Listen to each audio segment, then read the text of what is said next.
បងមកនៅក្នុងដៃរបស់ខ្ញុំនេះមានឈ្មោះថា Oppo A17 អីវ៉ាន់នេះជាប្រភេទអីវ៉ាន់មួយទឹកក្នុងស្រុករបស់យើងបងទាំងអស់គ្នាសម្រាប់អីវ៉ាន់នេះស្អាតខ្លាំងណាស់បងអើយនិយាយទៅអាចមើលបានណា99%ស្អាតដូចថ្មីតែម្ដងបងប្អូនទាំងអស់គ្នាអាចមើលសំណុំរបស់គេបានទាំងជើងសាកទាំងកែមួយក្រង់នេះហើយទាំងខ្នងសបអីហ្នឹងគឺថាអូយថ្មីខ្លាំងមែនទេបង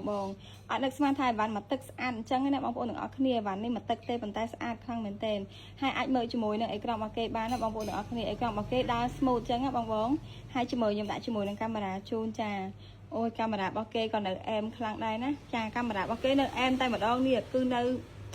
ថានិយាយទៅគឺដូចអីវ៉ាន់ថ្មីអញ្ចឹងហ៎បង99%ដូចថ្មីមែនតើអីវ៉ាន់មួយគ្រាប់នេះហ่ะហើយអីវ៉ាន់នេះខ្ញុំមានតែមួយនឹងឯងណាបងអញ្ចឹងសម្រាប់បងចង់បានអាចតាក់ទងមកបានណាតម្លៃត្រឹមតែ220000រៀលទេណាបងទាំងអស់គ្នាខ្ញុំមានហ្វ្រីជាមួយនឹងឈុតសាកខ្ញុំមានហ្វ្រីជាមួយនឹងស្រោមការពារសបខ្ញុំមានហ្វ្រីជាមួយនឹង screen បិទការពារកញ្ចក់ហើយខ្ញុំរៀបចំកម្មវិធីជូនបងប្អូនមួយសេតហើយនឹងជាមួយនឹងបញ្ចូលចាក់ SIM អញ្ចឹងសម្រាប់បងចង់បានអីវ៉ាន់នេះកុំភ្លេចធ្វើការតាក់ទងតាម page មកណាបងទាំងអស់គ្នាខ្ញុំមានសេវាកម្មផ្ញើជូន25ខេត្តក្រុងហើយនឹងសេវាទូទាត់លុយជាមួយនឹងខាងក្រុមហ៊ុនដែរណាអរគុណបង